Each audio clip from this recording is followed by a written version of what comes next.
Flexbox series එකේ අලුත් episode එක Flex Direction. හරි. Flex Direction කියන්නේ මොකක්ද? ඒ වල තියෙන ගතිගුණ හැමදේම අපි කතා කරමු මේ වීඩියෝ එකේ. එහෙනම් යමු ඉන්ට්‍රෝ එකට.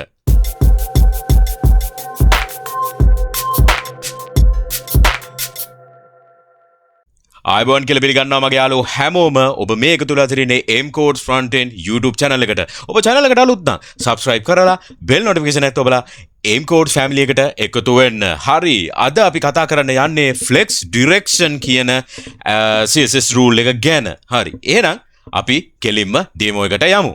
දැන් ඔයගොල්ලන්ට පේනවා මෙතන මම HTML එකක් තියෙනවා.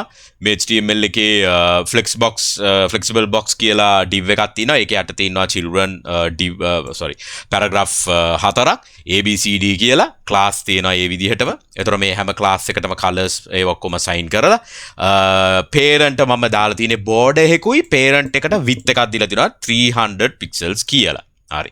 එතකොට මම බැලුවොත් මගේ output එක මේ ආකාරයට තමයි තියෙන්නේ. බෝඩ් එක තියෙනවා වටේට. ඕගලන්ට තව ටිකක් මේක හොඳට පැහැදිලි වෙන්න මම ටිකක් වැඩි ඉලක්කමක් දෙන්නම් 6යි කියලා. හරි. 6 කියලා තියෙනවා. මේකට මම වෙන කලර් එකක් දෙන්න. ඒතර හොඳට පේනවනේ. මොකද පළවෙනි එක රෙඩ් හින්දා. හරි. right. දැන් අපි Flex Direction කියන එකට යමු. දැන් මුලින්ම මොන දේ කරන්නත් අපිට කරන්න වෙන්නේ මොනවද? display flex කියලා අපිට දෙන්න වෙනවා.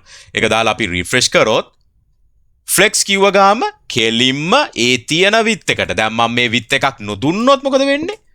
මේක සම්පූර්ණ available width එකට ගන්නවා. මට එහෙම කරගන්න ඕනේ නැහැ. අපිට සාමාන්‍යයෙන් අපි තු predefined මට 300 pixels කියලා. හරි. ඒ විදිහට අපි හදාගමු. ඒතර මට මේක කියලා දෙන ලේසි.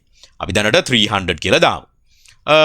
display flex කියලා දැම්මා. දැන් මම දානවා flex direction row කියලා.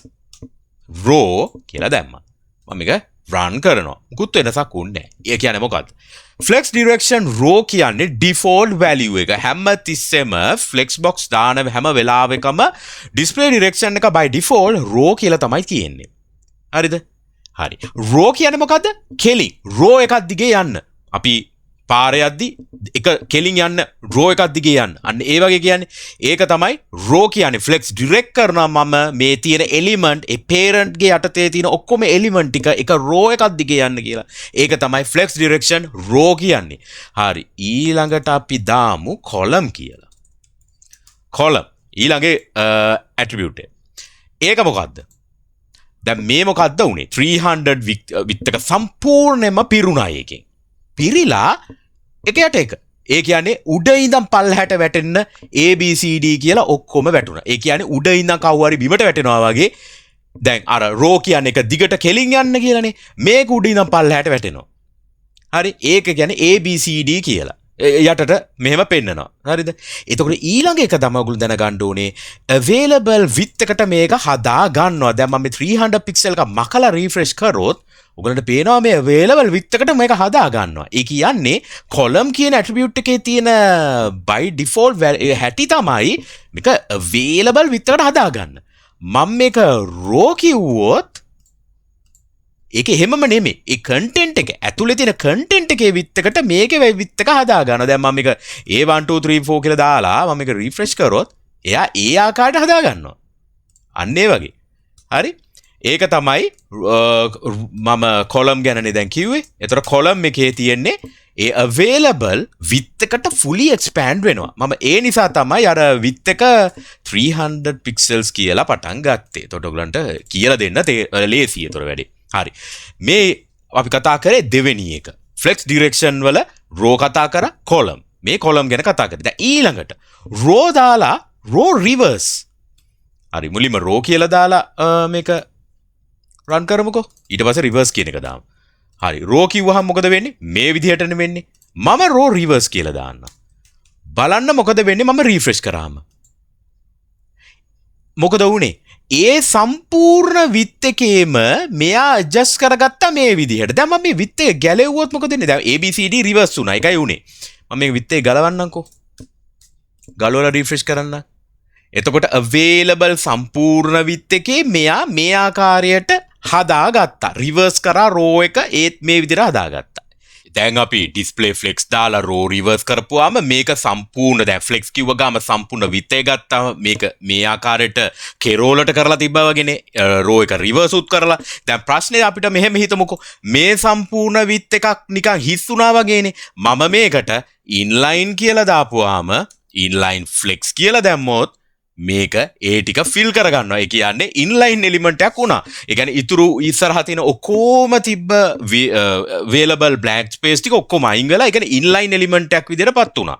ඒක තමයි මේ ඉන්ලයින් ෆ්ලෙක්ස් කියන එකේ මෙතනදී ආපු මෙතනින් මේ ආපු අවුට්පුට් එකට හේතුව. ඉන්ලයින් ෆ්ලෙක්ස් කරගත්තාම ෆ්ලෙක්ස් එකේ තියෙන අනිත් පැත්ත ඒ කියන්නේ බ්ලොක් ලෙවල් එලිමන්ට් එකක් ඉන්ලයින් කරගත්තා වගේ වැඩක් මෙතන වුණා. හරි. ඊට පස්සේ මේ තමයි රෝ රිවර්ස් කියන එක. ඊළඟට මම දැන් කොලම් කියලා දාන්නම්කෝ. කොලම් කියලා දැන් මේක ඉන්ලයින් එකේ තියෙන්නේ. හරි. මේක අපි රිෆ්‍රෙෂ් කරමු. කොලම් කිව්වා මේ ආකාරයට පේනවා. ඒකේ ඊළඟ එක තමයි reverse. Column reverse. Column reverse කියව මොනවද හිතෙන්නේ? මොන වගේ දෙයක් වෙයිද? හිතන්නකෝ. ඔව්. ඒක තමයි වෙන්නේ. හරි. අන්න හරි. ABCD රිවර්ස් ගහලා අනිත් පැත්තට ඒකත් හැබැයි top to bottom උඩ ඉඳන් පල්ලහැට. ඒ විදිහට තමයි මේකත් පේන්නේ.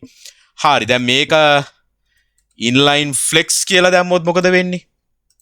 එතකොට සම්පූර්ණ available width එකට විතරයි ඒක හදාගන්නේ. ඔන්න ඕක තමයි අපි හිතා ගන්න ඕන දේ. ඉන්ලයින් කිව්ව ගාම වෙන්නේ ඒ content එකේ තියෙන available width එකට ඔක්කොම ටික හදා ගන්නවා. ඒක තමයි ඉන්ලයින් ෆ්ලෙක්ස් එකේ තියෙන වාසිය. මේක ටිකක් ට්‍රිකි. දැන් මේ ඉන්ලයින් ෆ්ලෙක්ස් වෙන එක ෆ්ලෙක්ස් වෙන එක මේක හැමතිස්සෙම ඕගොල්ලෝ මේ වීඩියෝ එක බලන ගමන්ම කෝඩ් කරනවා නම් සෑහෙන්න වටිනවා. මොකද ඕගොල්ලන්ට හොඳ අයිඩියා එකක් එන්නේ එතනදී. මේ දේවල් කෝඩ් කරලා වැරදුනත් කමන්නේ නැහැ. ඉගෙන ගන්න ඕන. හැමතිස්සෙම හිතන්න ඕනේ අලුත් දෙයක් ඉගෙන ගන්නවා කියලා. මෙන්න මේ Flexbox එකේ. මොකද මේ Flexbox එකේ අපිට ගන්න පුළුවන් සෑහෙන වාසි තියෙනවා. අපි normally float කරනවා, clear fix දානවා. අපි ඒ වල තිබ්බ ලොකු ප්‍රශ්න තිබ්බනේ display inline block ඕ ප්‍රශ්න මේ Flexbox වල ඔක්කොම අයින් කරලා තියෙන්නේ. අපිට සෑහෙන්න CSS rule ගොඩක් තියෙනවා. අපි display flex පාවිච්චි කරනවා නම් අපි මේ හැමදේම එකක් නෑර අපි කතා කරනවා මේ වීඩියෝ සීරීස් එකේ. ඉතින් අද අපි ගෙනාවේ flex direction ගැන.